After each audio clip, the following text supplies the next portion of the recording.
Teleprompter होता है और इसकी बेसिक कीमत लगभग 15,000 से शुरू होती है। यह एक मैं यूपीएससी एस्पिरेंट के रूप में दिखता हूँ, तो दूसरा मैं एक जर्नलिस्ट के रूप में दिखता हूँ। और हाल ही में बीपीएससी प्रोटेस्ट एक अहम मुद्दा बना हुआ है, तो हम उस पे काम कर रहे हैं। बड़े ही दीवाने टाइप के शायर थे। हेलो दोस्तों, नमस्कार। तो कैसे हैं आप सब? मित्र के पास मैं आया हूं। जैसा कि आप लोग देख रहे हैं स्क्रीन पे ग्रीन है, ये भाई साहब लगाए हुए हैं और इनके रूम में हम आए हैं। और इनका रूम का छोटा सा टूर है, जो कि ये पढ़ाई के साथ साथ बहुत मेहनती भी हैं और अपने पढ़ाई के साथ साथ क्या करते हैं इन्हीं से हम लोग जानने का प्रयास करेंगे। तो इनका रूम का छोटा सा सेटअप है, मस्त शानदार। तो चलते हैं भाई से, हम जानते हैं कि क्या कर रहे हैं, क्या पढ़ रहे हैं, आजकल जीवन में क्या चल रहा है। तो हेलो भाई साहब। हेलो प्रकाश, कैसे हो आप? सब बढ़िया। अपने बारे में बताइए, क्या नाम हुआ आपका? नरेश। कहाँ के रहने वाले हैं आप? राजस्थान। अच्छा, तो अभी बताइए क्या हो रहा है आपके जीवन में, क्या पढ़ाई कर रहे हैं, क्या काम करते हैं अभी आप?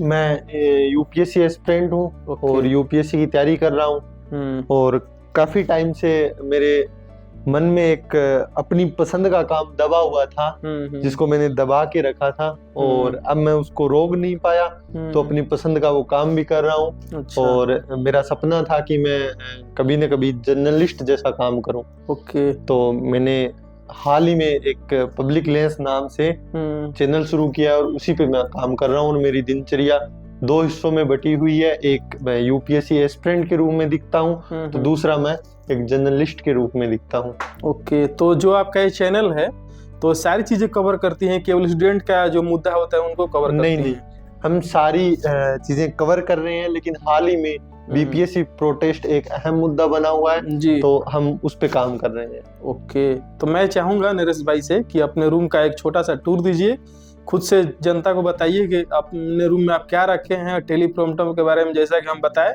तो बहुत यूनिक लगा, तो मैं चाहूंगा नरेश भाई थोड़ा सा अपने रूम को टूर कराइए।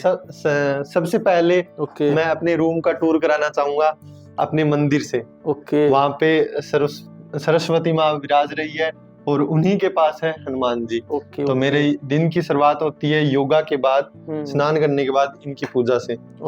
और बहुत सारी किताबें हैं। तो जैसा कि अभी इतना सारा हम किताबें देख रहे हैं, बहुत सारी किताबें हैं। मेरी संघर्ष, सेपियंस जो अभी इवाल नोआ हरारी के जो चल रही है, तो अभी कौन सा बुक आप पढ़ रहे हैं इसमें से? क्या अभी आपके मतलब डेली रूटीन में कौन सा बुक चल रही है अभी हाल ही में मैं जैसे आपको बताया कि मैं यूपीएससी एस्पिरेंट हूँ, तो मैं अपना सिलेबस का लगभग चीजें कवर कर रहा हूँ और एग्जाम काफी नजदीक में ही है। उसके अलावा मैं जॉन एलिया के बारे में पढ़ रहा हूँ। और उसके साथ साथ थोड़ा सा मैं चाहूंगा उसके बारे में 1 मिनट बता भी दीजिए कि किस चीज के बारे में बुक है।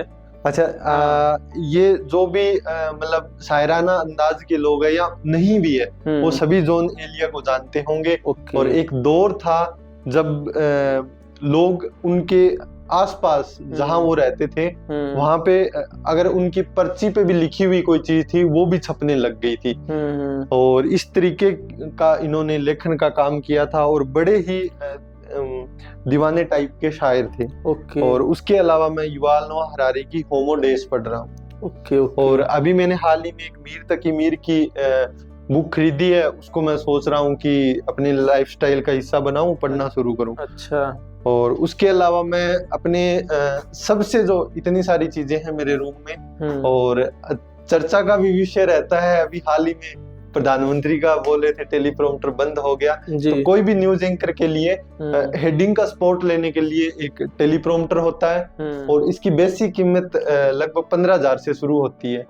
लेकिन मैंने एक टेलीप्रॉम्प्टर बनाया, उसकी मात्र कीमत थी 180 रुपए, या उससे भी 2-4 रुपए कम होगी। तो ये हमारा टेलीप्रॉम्प्टर है। और इसमें मैंने क्या किया कि एक मोबाइल का स्टैंड लिया और उसको मैंने एक बॉक्स खुद से रीडिजाइन किया और यहाँ पे मैंने इसको लगाया। हम यहाँ पे मोबाइल लगाते हैं। बहुत यूनिक कंसेप्ट है। और ये मैंने एक फोटो फ्रेम का, पुरानी फोटो का फ्रेम का ये ग्लास लिया, जिसको हम यहाँ लगा देते हैं। और यहाँ पे हम टेबलेट या मोबाइल जो भी रखते हैं, तो हमारे सामने हेडिंग होती है। उन्हीं हेडिंग को ध्यान में रखते हुए आगे न्यूज पढ़नी होती है। ये पूरा मैंने डिस्पोजल चीजों को यूज करके और ये इस स्टैंड पे मैंने टेलीप्रॉम्प्टर बनाया है। बाकी आप मेरा रूम दे सकते हो। हो। ये ग्रीन स्क्रीन है, यहाँ पे हम अच्छी एडिटिंग के लिए न्यूज कवर करते हैं, ये लाइटिंग वगैरह का सपोर्ट करने के लिए। और उसके अलावा यहाँ मेरा पूरा स्टूडियो का सेटअप है एडिटिंग का, लैपटॉप, टैबलेट और मोबाइल। और जैसे मेन मोबाइल मेरा ये है शूटिंग के लिए, और उसके अलावा मैं इस मोबाइल का यूज करता हूँ जितने भी लेटेस्ट अपडेट मेरे पास रहते हैं, ANI वगैरह जितनी भी जो टॉप न्यूज एजेंसी है वो इस पे चलती रहती है लाइव, तो वहां से मुझे न्यूज का पता चलता रहता है ताकि मैं लोगों तक पहुंचा पाऊँ। तो जैसा कि आप लोग देख रहे हैं नरेश भाई सारे अपने रूम टूर दिए, तो मैं और ये मेरा आसन है, और ये मैंने कुछ कोर्स वगैरह, ये मैं आ रहा हूँ उस पे मैं आ रहा हूँ। तो मैं अभी आपको ये जानना चाह रहा हूँ, आपसे ये जानना चाह रहा हूँ, जनता जानना चाह रही है, जैसे कि आप बताए कि यूपीएससी के साथ साथ अपना न्यूज चैनल का भी आप चलाते हैं, तो मैं आपसे ये चीज जानना चाह रहा हूँ कि कितना दोनों में तालमेल बैठाना कितना डिफिकल्ट होता है, क्या आसान है, कितना मतलब किधर टाइम देते हैं आप, इसके बारे में थोड़ा बताइए। मैं इसके बारे में आपको बताऊं कि शुरू में मुझे बहुत प्रॉब्लम हुई थी, क्योंकि कई टेक्निकल इशू भी आते थे और एक कॉन्फिडेंस भी लैक कर रहा था, और लोग मुझे बोल भी देते थे कि तुम तो एक यूट्यूबर हो। भले ही चाहे लोग मुझे यूट्यूबर कहे, लेकिन मेरा इंटरेस्ट हमेशा जर्नलिस्ट में रहा है, जर्नलिज्म में रहा है और जर्नलिस्ट बनने में रहा है। तो मैंने गिरता हुआ टीवी न्यूज का स्टैंडर्ड देखा, तो मुझे लगा कि अब शायद मुझे शुरू करना चाहिए। और मैं हमेशा से कोविड के टाइम में ये सारी स्किल्स सीखा था, जिसमें 10-12 स्किल्स है, राइटिंग वगैरह, एडिटिंग और स्टूडियो में मैनेजिंग और सोशल मीडिया मैनेजर वगैरह, सुपरवाइजर वगैरह, ये सारी मैंने कोविड के टाइम सीखी थी। तो मेरा इंटरेस्ट बार बार बनता जा रहा था। और गवर्नमेंट सर्विस में काफी टाइम भी लगता है, और मैंने एक एग्जाम दिया भी था, कुछ कमियां पता चली, और मैं उसमें भी फुल्ली डेडिकेटेड रूप से तैयारी कर रहा हूँ। उसके साथ अभी मैंने बैलेंस बना दिया है, लेकिन ऑनेस्टली मैं बोलूँ तो मेरा 1.5 महीना थोड़ा लैग कर रहा था दोनों चीजों को बैलेंस करने में। ओके, तो इसीलिए मैंने ये इसके बारे में थोड़ा बताइए कुछ। एक दिन मैं निराश भाव से बैठा हुआ था, तो मैंने अमेज़न पे ये जब मैं कुछ माइक से रिलेटेड कोई चीज सर्च कर रहा था, तो ये मेरे सामने आया था, तो मैंने ये खरीदा, और सुबह उठते ही मैं इसको जरूर देखता हूँ और काफी मुझे इससे एनर्जी मिलती है, इंस्पायर होते हैं। हाँ। तो ये थे मेरे नरेश भाई, काफी अपना बारे में अपने बताए। बाकी हमने, आप इंडिया के किसी भी कोने में हो, हमने एक इंटर्नशिप भी लॉन्च कर रखी है, जिसमें आपको सर्टिफिकेट मिलेगा हमारे साथ काम करने के लिए। उसमें क्या क्या मतलब कोर्सेज है, जैसे आप कंटेंट लिख सकते हो, रिसर्चर, कंटेंट रिसर्चर का काम कर सकते हो, वीडियो एडिटिंग का काम कर सकते हो, स्क्रिप्ट सुपरवाइजर का काम कर सकते हो, camera operator, SEO specialist, social media manager, audio specialist. इसके अलावा आप मार्केटिंग का भी काम कर सकते हो। और हम आपको 3 महीने के बाद, इसका 3 महीने आप हमारे साथ काम करोगे, उसके बाद हम आपको इसका सर्टिफिकेट भी देंगे, आप अपने रिज्यूम वगैरह में भी लगा सकते हो।